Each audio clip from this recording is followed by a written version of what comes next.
So we're going to do a little kind of express class, a little bit of yin. I'm feeling a little yin-like right now. And then we'll do a little bit of kind of some flowy in and out stuff, and I'll throw in some options for you along the way if you want to make it more flowy or less flowy. So I'm going to start with a reclining butterfly pose with a kind of fish pose elevation for my upper back. So I'm going to use this pillow for that purpose, and I'll have a couple yoga blocks handy in case I want to put them under my knees. You could also use a blanket or throw pillows, whatever you've got that's kind of fluffy and supportive, right? So usually with a block or the bolster, I like this to start higher up my back, like around where my shoulder blades are. And then I just sort of tuck the shoulder blades in a little bit so that the bony structure there is what's kind of bearing the weight of my upper body. And then I'll just adjust my head so that feels good. And then if sometimes my whole thigh will come all the way down to the ground, and then other days they don't. So it just depends on what I've been up to. So if I have a little space there, I might put a block or a blanket in just to kind of support my thigh bones. So depending on how that feels, how spicy the inner thigh stretch is, you can adjust. Okay.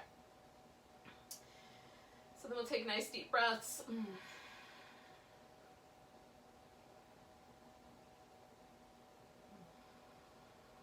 of let our bodies sink in and just switch gears. So I've been in a really cerebral space all day. And now it's just time to kind of let the energy flow down a little lower than my eyebrows. And pay attention.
I'm going to take 2 more breaths.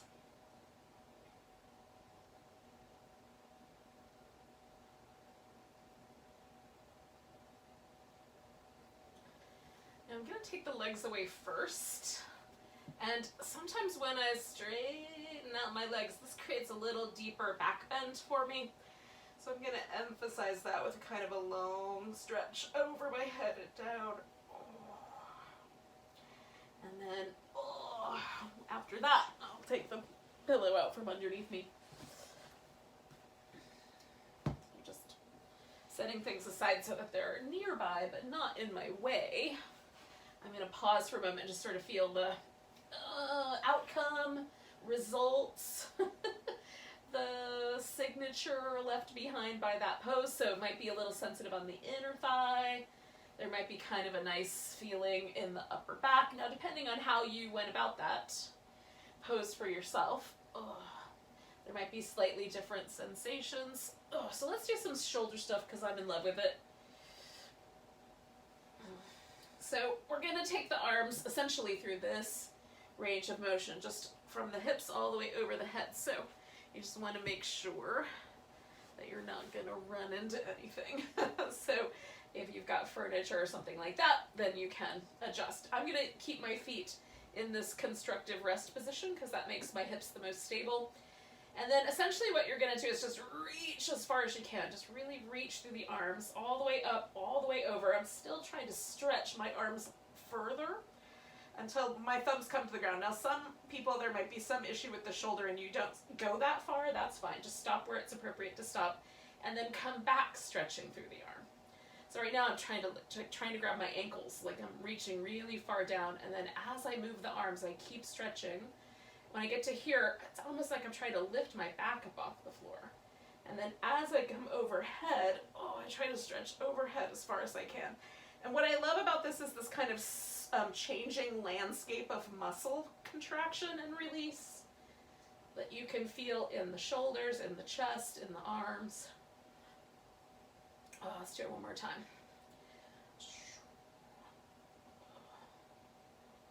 It's also kind of fun.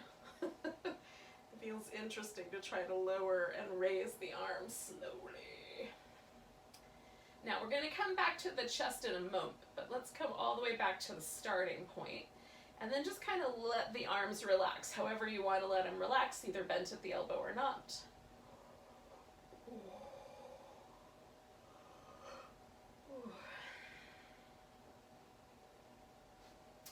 And then just, with the arms about chest height or so, you might want your arm closer to your rib cage or closer to your face. I just try to find somewhere in the middle. We're going to pull one arm across. So I'm pulling my left arm across to the right, and then I'm going to try to make my left shoulder blade heavier. So I'm pulling my left shoulder blade into my back with the muscles of my rotator cuff, but I am pulling with the opposite arm in resistance to that. So I really want to try to use those muscles that stabilize the shoulder blade onto my upper back and then try to keep them from being able to do the job. For 2 more breaths. And I'm just going to release that arm. And now we're not done with this arm, but we're going to roll all the way onto the side. I like to have a little bit of head support. So either the pillow or a blanket or a block, whatever will just give your head a little, so you're neutral. And then just make sure that you're not going to smack a piece of furniture or an animal if you make a big circle with your arm, okay? So we're going to reach forward from about shoulder height all the way around to shoulder height or so, or maybe just shy of that. We're going to stretch, and then you can either come straight back across or stretch out through your arm, soften the circle, and finish the bottom half. So there is a danger of pinchy nerve situations in this kind of from the shoulder height swinging down to about that 45-degree angle. After that, it's pretty easy going. So if you have some alignment issues here, you'll feel some numbness or tingling. That's what we're trying to avoid, okay? So stretch the arm, reach it all the way up and over. As needed, you're going to soften, bring the shoulder all the way back and around, okay? Let's do that a few more times. 3 more is what I'm going for.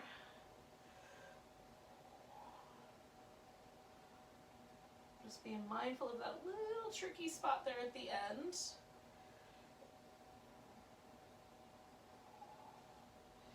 Okay, now I'm going to come back, but I'm going to turn this into a twist. So essentially I'm just going to bring the whole thing around, leave the legs where they were. I'm going to take my pillow and put it underneath and then wrap my legs around it. Oh. So it's a little bit more like an eagle pose in the leg. And then I can kind of play with the angle of my thigh bone here and change the sensation in the hip. Sometimes if I angle the thigh so that it rotates a little bit more in the external direction, then I get a kind of interesting broadening across the front of the hip. If I angle it a little bit more towards the internal rotation, then I feel it a little bit more through my side waist. So you can kind of play with this. Angling up your thigh, or you just not, you can not do that. It's kind of fun though.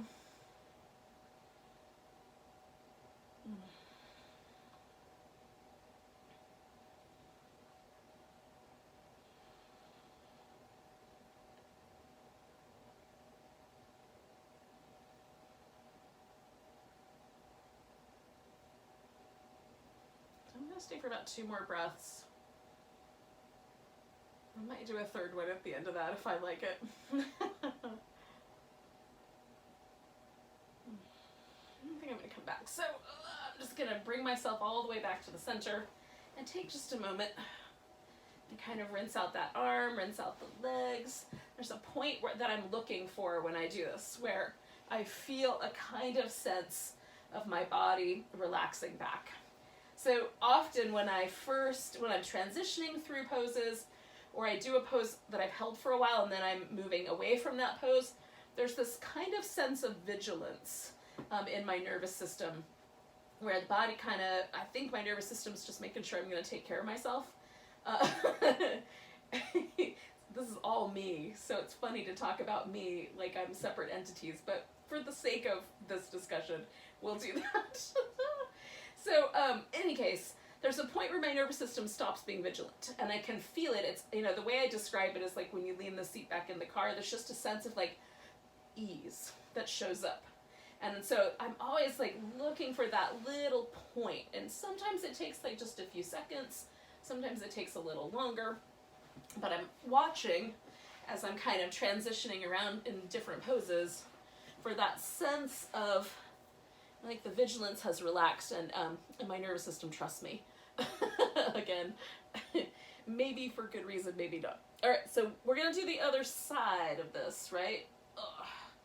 Oh, I forgot one part. Sorry, I'm getting ahead of myself. Ugh.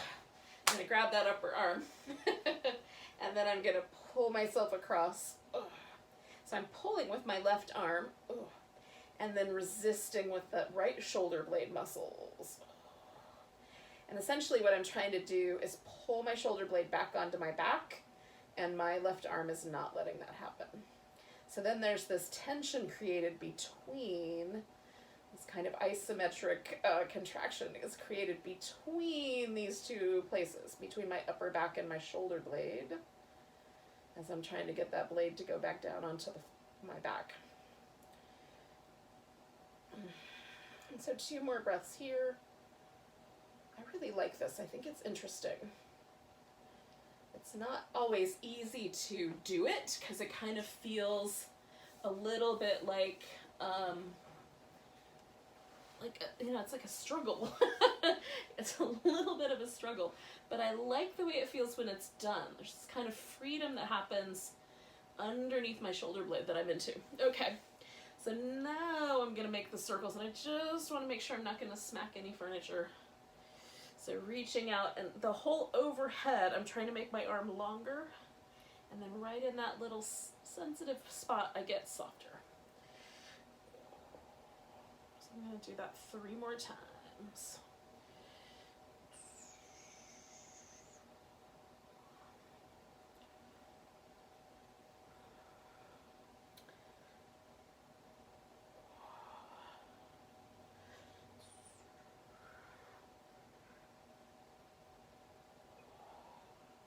Okay, so one more time, I'm gonna go all the way, but I'm taking myself into the twist.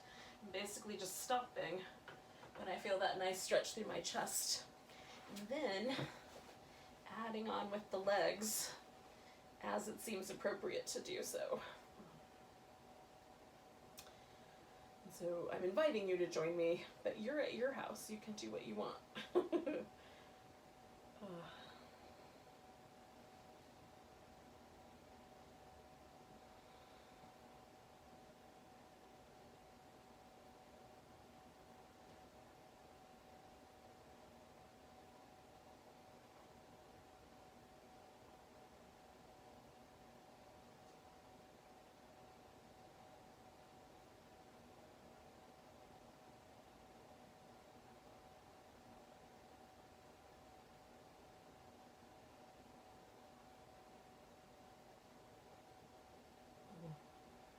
Okay, so let's do a couple more breaths.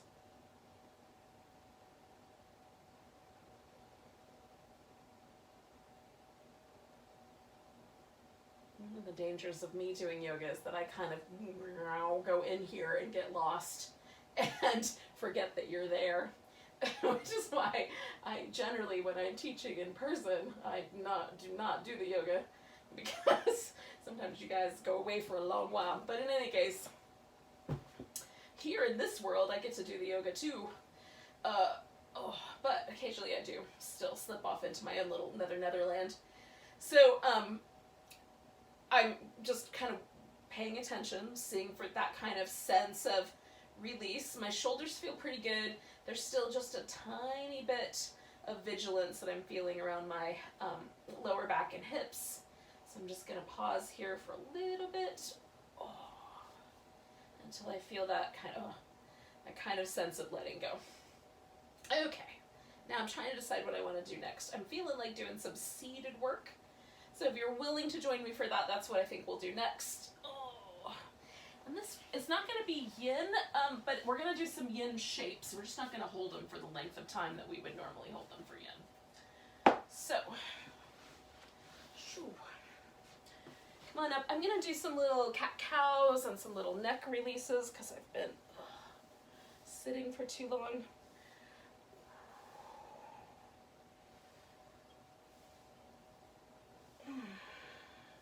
So if you want to do some kneeling versions instead of these little seated ones, you can. I did kneeling ones earlier today.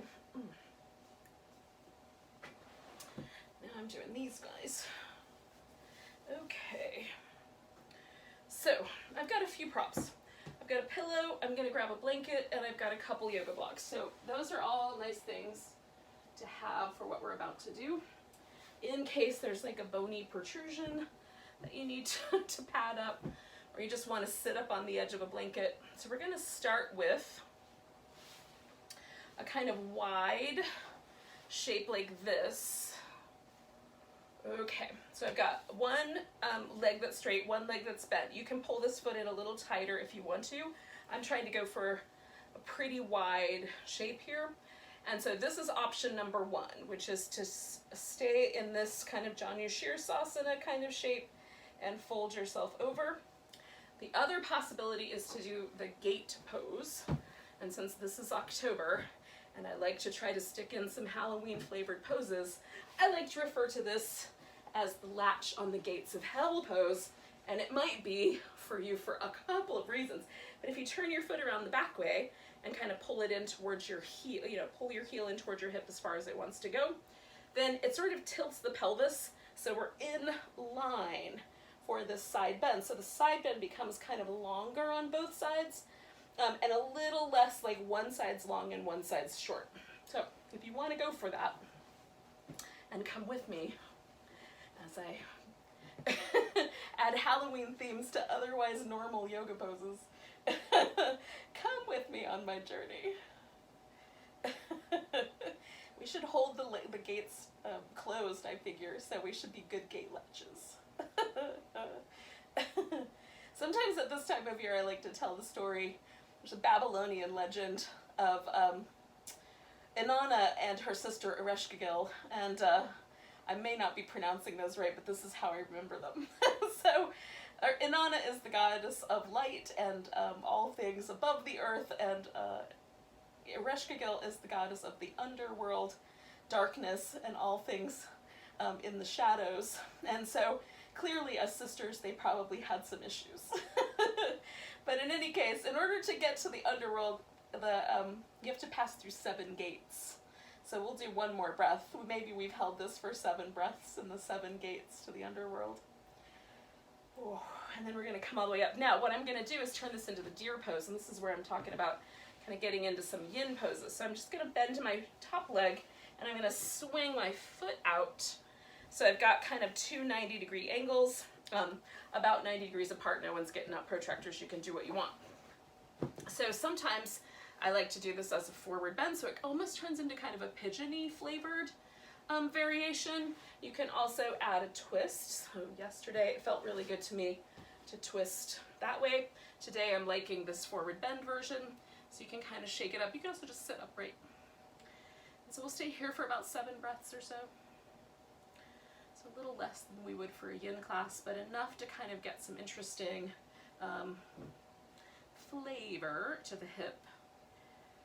And essentially what I'm doing when I'm holding this pose is I'm just trying to get this hip to drop towards the floor.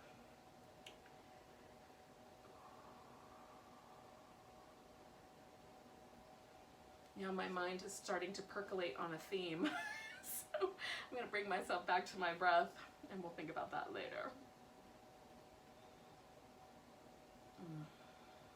How designing a class around the 7 gates to the underworld. We'll see how this goes, yogis. I'll let you know later if I have a plan for Halloween. Oh goodness. Take 1 more, 2 more breaths, 2 more. I think it's 2 more.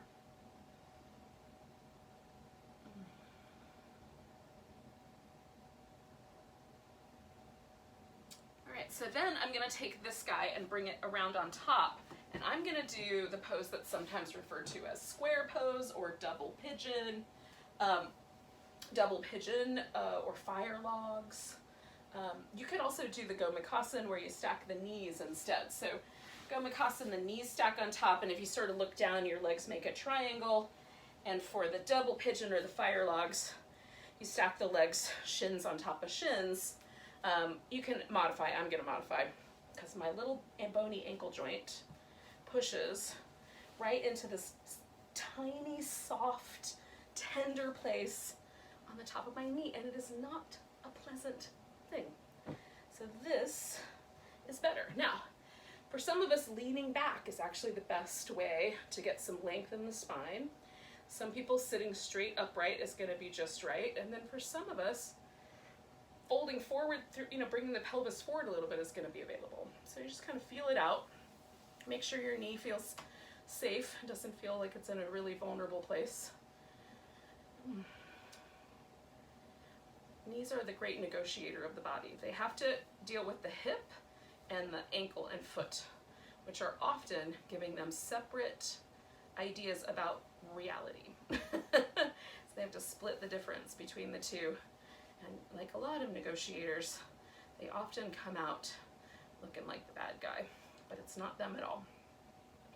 The culprit lies elsewhere.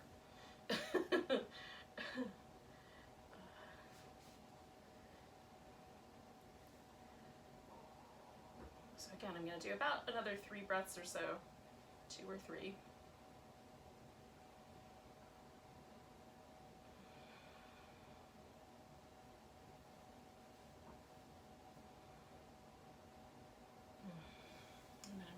Out of there, leaning back, undo the legs, and then just pause for a moment. Ooh. And then notice kind of how this hip feels compared to this hip. Like what happened?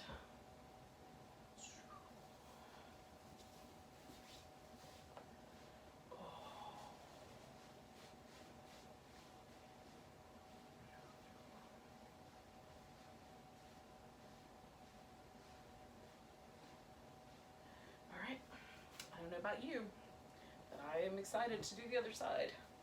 So we're gonna either the Janu Shirsasana kind of variation, wide version, or you can bring the foot around. So we've got the little gate latch version, whichever one seems like the plan.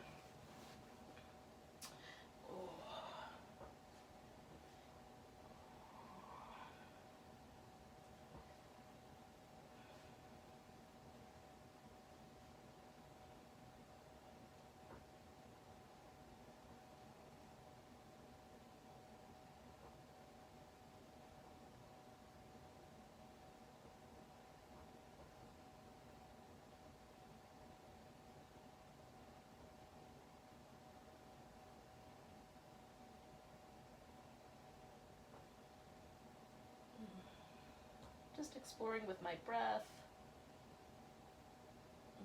looking for little nooks and crannies that need attention.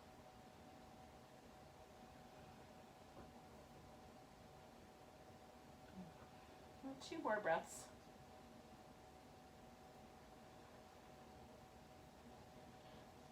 All right, so I'm going to come out of there, and again, I'm just going to shift this into my friend the deer.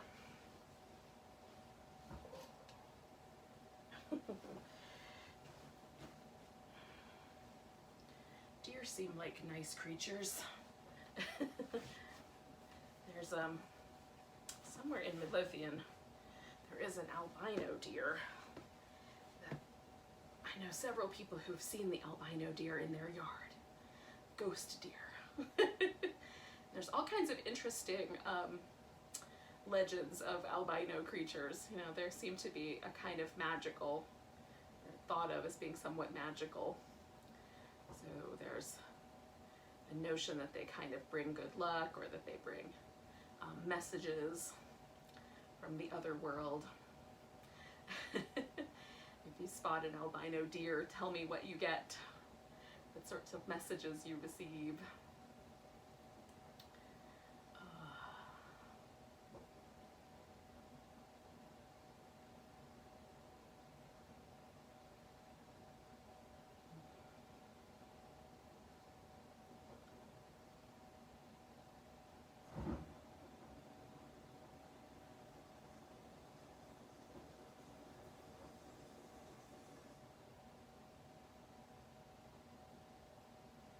Okay, I'm going to take one more breath here. And then I'm going to kind of transform this guy into my fire log slash double pigeon. Or you can do whatever version you would like to do. So Gomakasana, or cow face pose, is named after, so cows are sacred in India because Krishna was a cowherd, right? Now, I don't know if cows have always been considered sacred and he just happened along that way, but generally speaking, the names Govinda, Gopala, Gomaka, those are all cow-oriented terms, and they usually are referring back to the god Krishna or to followers of Krishna. So, in any case, rather than the pose being kind of literally translated as a cow's face, it might be translated more as a kind of sitting in the place of contemplation, right? Although you can, you know, make some arguments in either direction.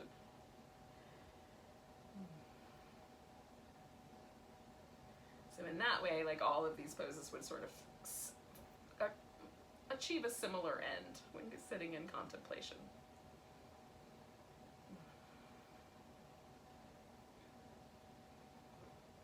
Okay, so I'm going to do one more breath. And then I'm going to come on out of here and free this whole situation. Oh. And give a little movement to everything.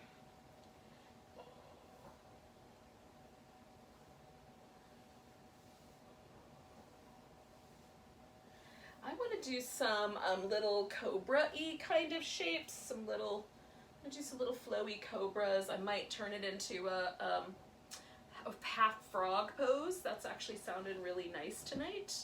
So again, I'm not going to do it for the length of time. I might do it for yin, but we'll do it for a few breaths. So let's start with some cobras if you're up for it. Now, having done a bunch of other weird things with the spine, you might need just a few moments to sort of change gears. So here's how I do that. I just lengthen through the legs and just little teeny baby cobra. just a little tiny lift. Just letting the back kind of start to shift gears into this shape.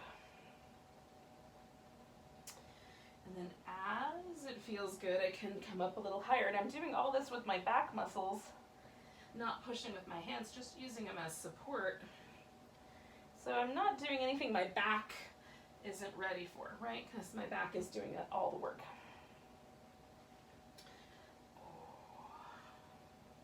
So I'm going to slide my hands back a little bit and come up again and broaden out the collarbones, and then do it again and broaden out the collarbones, and then one more time. I'm going to slide my arms out kind of wide,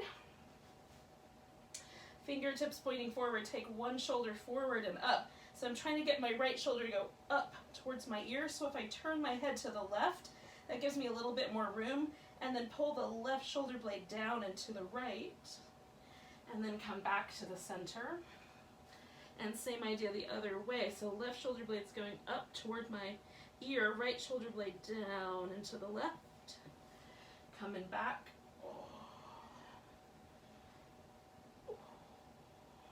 One more.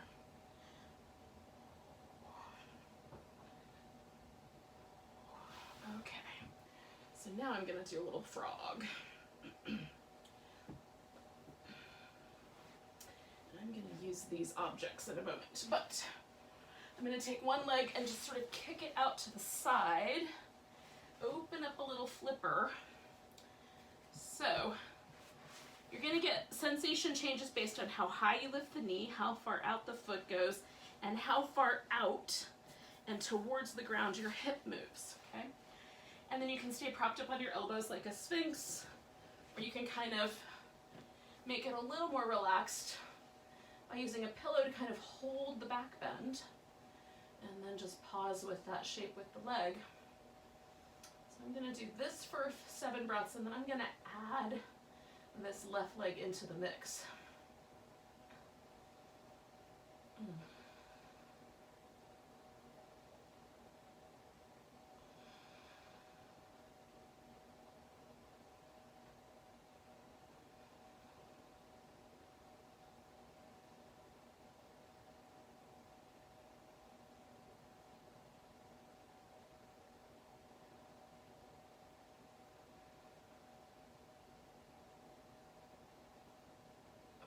Now, if you can reach back and hold onto your foot. I'm just going to bring the foot in towards my buttock and kind of try to keep a little bit of length in that thigh. While I hold it for another few breaths.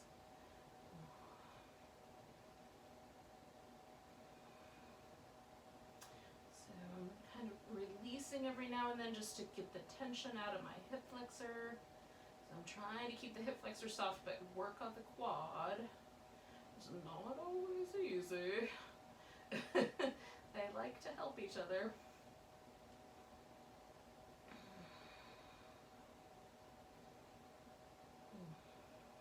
One more breath here. I'm going to let that go. I'm going to roll a little bit this way, free that guy. Give it a moment. And again, I'm just paying attention to that place where it feels like right there, things get a little softer, a little easier. Didn't take that long. And then out on the other side for the frog.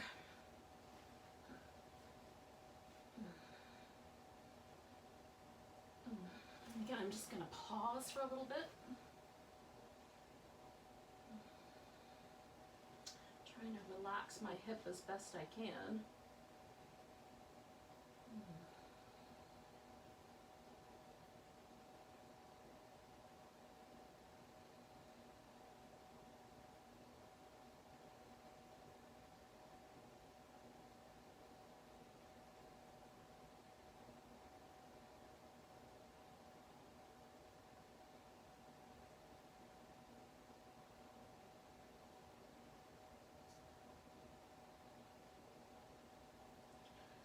Again, you can hold on to this foot with a strap or with your hand, or as I'm going to do, I'm just going to pull my foot in, and what happens when I do that is there's just this tiny bit of buckling with the top of my hip. So I'm going to try and keep the front top of my hip as relaxed as possible while I simultaneously bring my heel in. So I'm just working with the muscle in that area.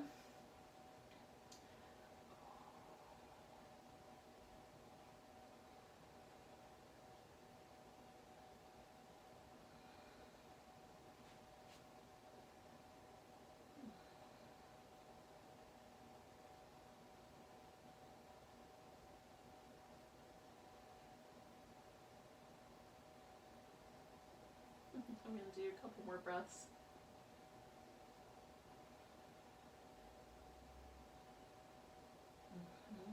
Let it go. And unwind. Now,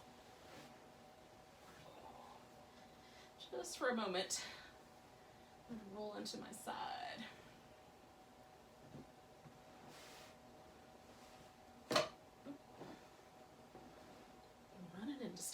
Okay, so I'm going to use my arm for a support, and I'm going to line my hips and my shoulders up with each other and then kind of hug in through the sides of the waist. And then I'm just going to hover this leg. I'm going to externally rotate both of my legs so my toes point out. So if I brought my legs back together, the heels would touch. Okay. The bottom leg can rest on the floor, or you can hover it slightly, which will make you have to use your core a little bit more to hold stable.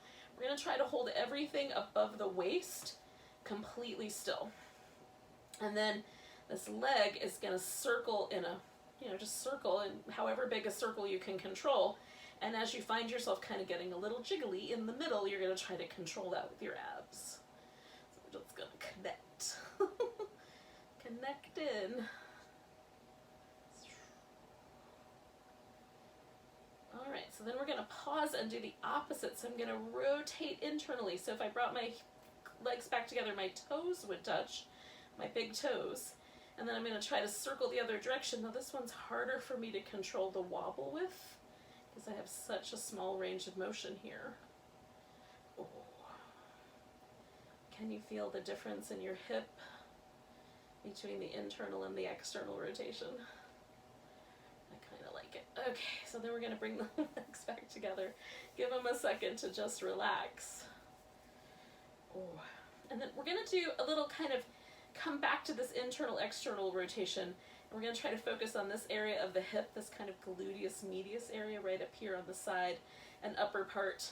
And then we'll get a little bit of internal rotation that you'll feel with the tensor fasciae lata muscle that runs right in this area here, okay, in the front of the hip, toward the inner part of where the quads attach. Okay, so knees are down, heels are up. We're going to open. If you can, extend the leg out and then bring the toes back together and bring the knees back together. So we're going to feel this kind of smooth movement pattern in the legs. And because we're working against gravity, kind of like what we did for the shoulders, we're going to feel all kinds of action here. So can you feel that little muscle kick on when you do that internal rotation versus this muscle that holds you as you hold that thigh steady and extend the leg? So we add on a little more leverage there. Oh.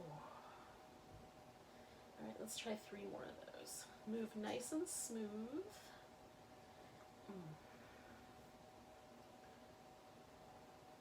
Good. All right, so we're going to bring it back together, close it up. Oh. Now you could just roll onto your other side because that's what we're going to do, exactly the same thing. I'm just going to spin around so that my head winds up on the other side because it's easier for you to hear me if I'm not facing that way, I think. And hopefully it makes sense. Okay. So, externally rotated, my toes are separate. I'm going to hover the legs. I'm going to hug in nice and firm through the sides of my waist. Try to hold my body still while my leg makes it nearly impossible making a circle to do that. Just hug it in. So we're using the abs as stabilizers and then really forcing these muscles in the hip to do some work. All right, pause there. Internally rotate. And I do both legs just because I think it's interesting. And then circle the leg. You can, if you can, do the opposite direction, but whatever, it'll be fine.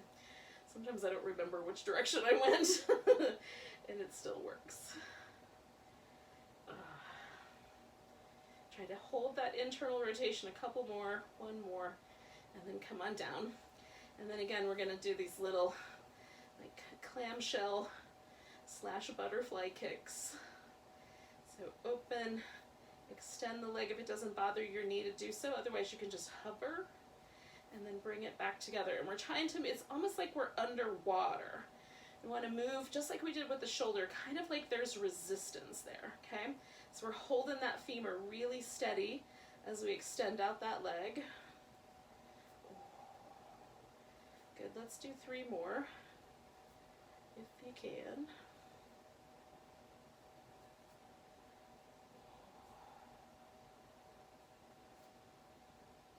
I don't think that was 2, I'm going to do 1 more.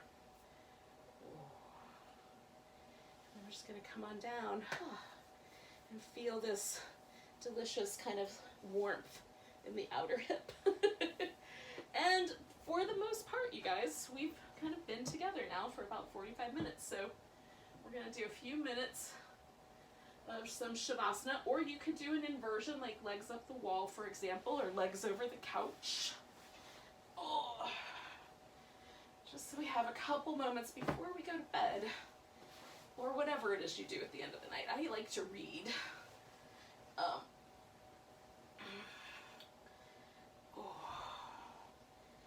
So kind of give yourself a little bit of time to just relax and let go.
Take a moment just to notice your breath.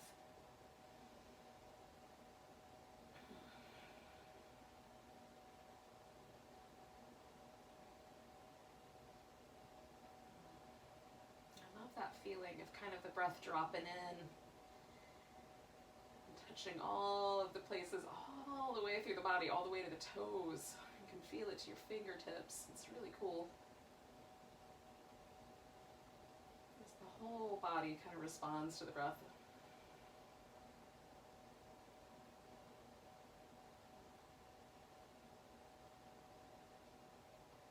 It feels really buoyant.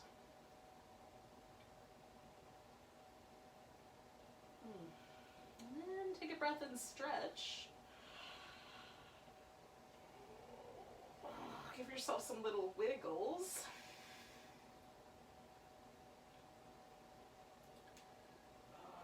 Maybe a hug and a back massage. I mean, who doesn't like a back massage, really? That's what I say. And then when it feels like the time, you can roll yourself over.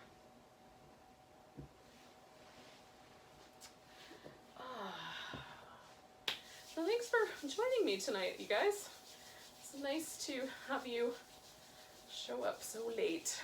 Let's take a big breath together. Nice big inhale. Big sigh, or even an ohm if you're at your house. And then welcome to the rest of your night. Namaste.